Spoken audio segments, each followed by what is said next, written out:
I got a challenge for all you Pokemon video game players, especially the ones that think they've done it all and seen it all. Hey everybody, Nick with 9Card TCG, and today we are going to be talking about a brand new Pokemon challenge. It's not exactly brand new. I've done this in the past myself and I've posted about it a little bit, but now that I have a slightly bigger audience, even though it's still a very small audience, and which, hey, by the way, if you're new and you happen to click this, hitting the subscribe and the like button help out tremendously, so that's super cool. But anyway, let's talk about what a Nuzlocke is before we talk about what this new type of Nuzlocke is. If you're a seasoned Nuzlocke player, then go ahead and check the timestamps and go ahead, skip to the Wildlocke section.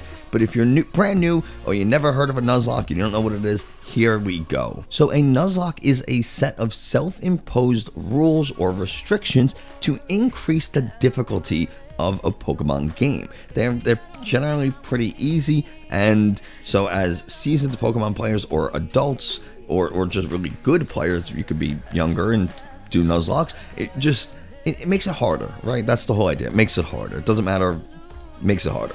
So what actually happens is if a Pokemon faints in battle, it is considered dead and can never be used again. And the way you do this is by releasing the Pokemon or just depositing them into the PC to never be used again.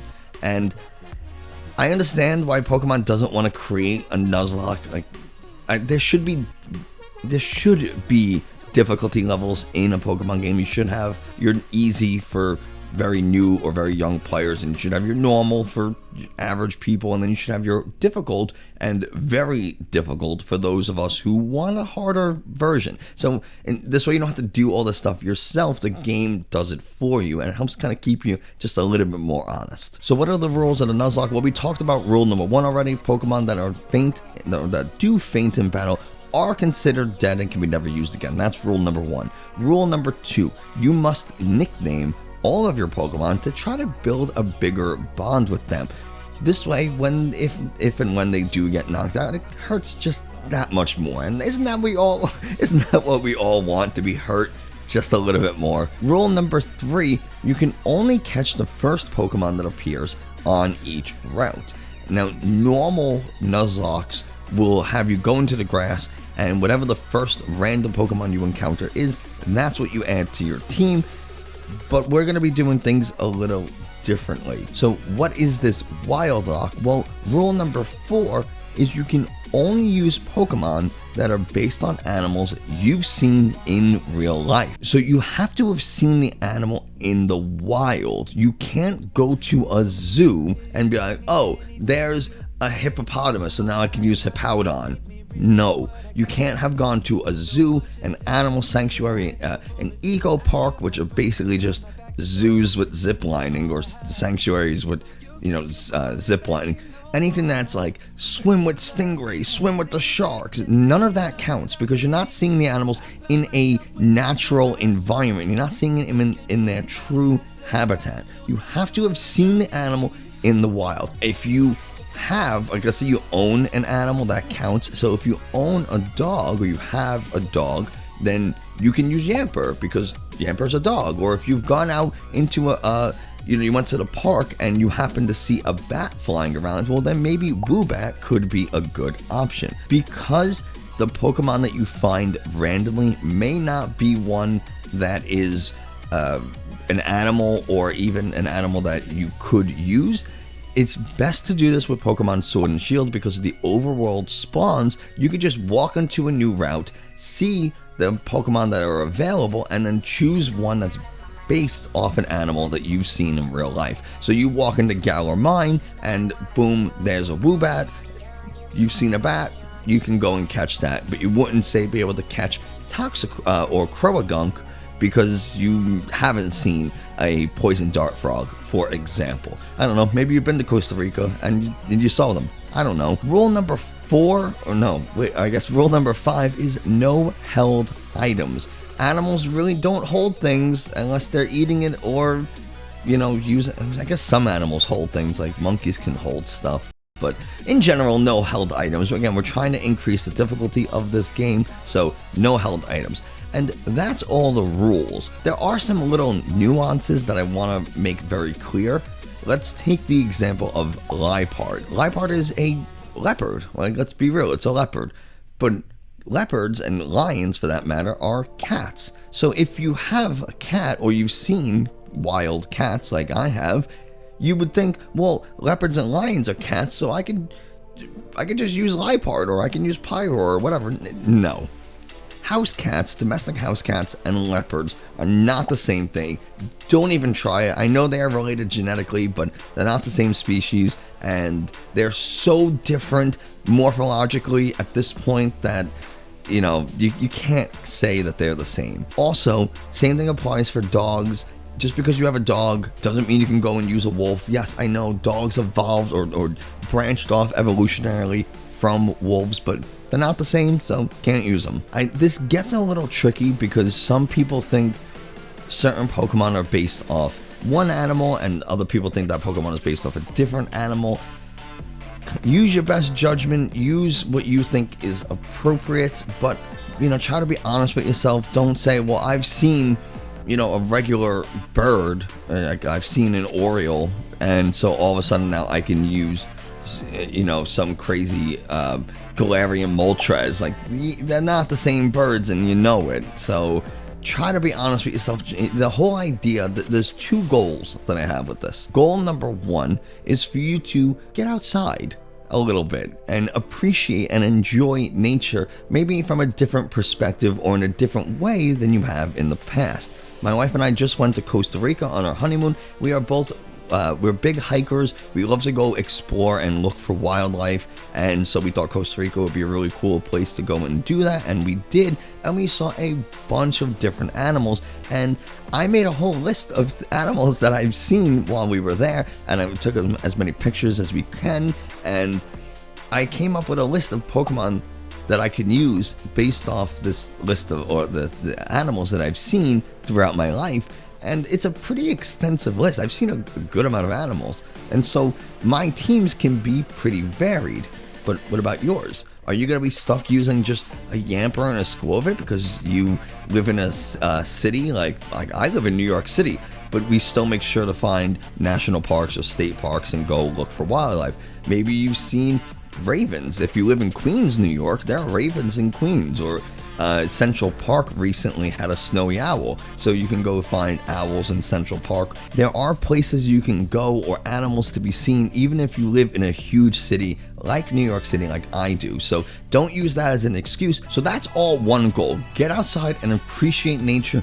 Explore your local communities, maybe do a little bit of traveling, something like that. Goal number two is I want you to understand that being a Pokemon trainer is not as easy as the game makes it seem. You are the protagonist in the game. You are the hero in the games. You're the 1 in a million trainer. But would you be that in real life? Probably not, right? There are some individuals who are world champions, and yes, they probably would be. But are you? Well, I don't know. And even those world trainers, if they really had to go out and find these Pokemon, would they have the patience? I mean, if you're sitting there grinding out, hatching hundreds of eggs, probably, but, you know, again, how many people are doing that? And the other thing is just the patience and dedication to finding new Pokemon is really something to be admired by any real trainer. If you look back at Season 1, the Kanto League of the Pokemon anime, there's a long time where Ash only has like 3-4 Pokemon. You're wondering, why has he not caught so many?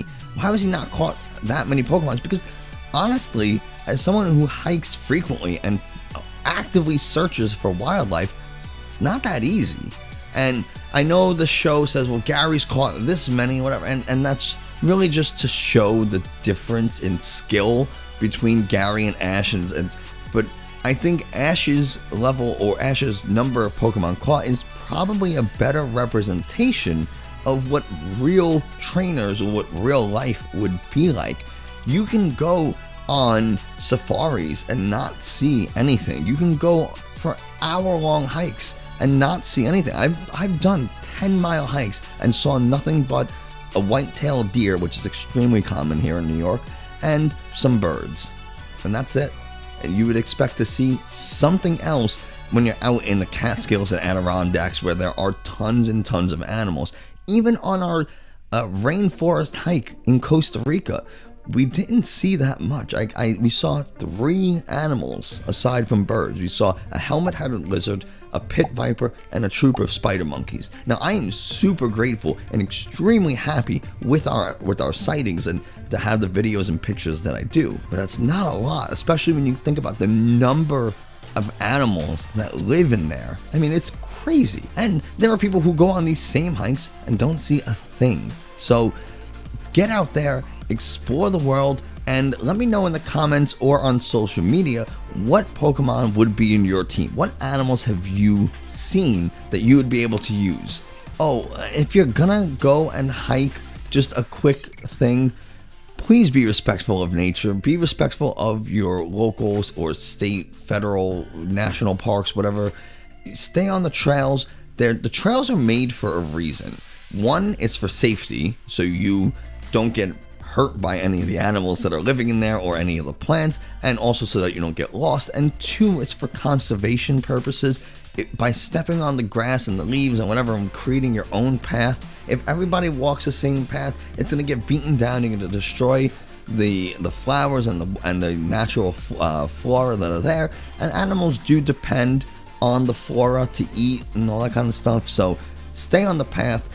Let somebody know, especially if you are hiking by yourself. Let someone know where you're going and what time to expect you.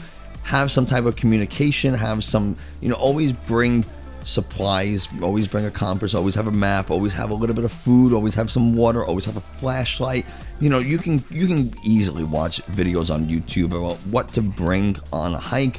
Obviously, if you're going for a stroll in your local neighborhood, it is very different than if you are driving 2-3 hours away to go to a national park and hike a trail you've never done before. Very different, but still, you want to be prepared and you want to be respectful. And that's pretty much the video. I know it's a lot of stuff for just the Pokemon Nuzlocke variation, but I want to explain why I thought of it and how I thought of it and the purpose behind it, because most Nuzlockes are just to increase the difficulty, but this one actually has real world implications. It has real world actions that you can take, and I absolutely love that. I'm very passionate about this, and I will be doing a Wildlocke playthrough on of Sword and Shield coming up very soon. So if you want to see it in action before you go ahead and try it yourself, well, you'll have the opportunity to. So if you haven't already, hit the subscribe and bell notification button so you never miss another video. Like I said, leave me a comment telling me what Pokemon would be in your team, what's the best animal sighting you've ever seen, and make sure to hit the like button. Hitting the like button and leaving comments are the best way to tell YouTube that this video should be seen by other people. And if you share it, well, I mean, then more people are probably going to see it, and so that really helps too. But really, I want you to share this video with the best Pokemon Nuzlocker you can think of, because I want to see the kind of Pokemon that they would be able to use. I want to see how they handle those teams. Jerry, please be quiet. My God. But yeah, that is going to do it for us today. Thanks so much, and I'll see you next time.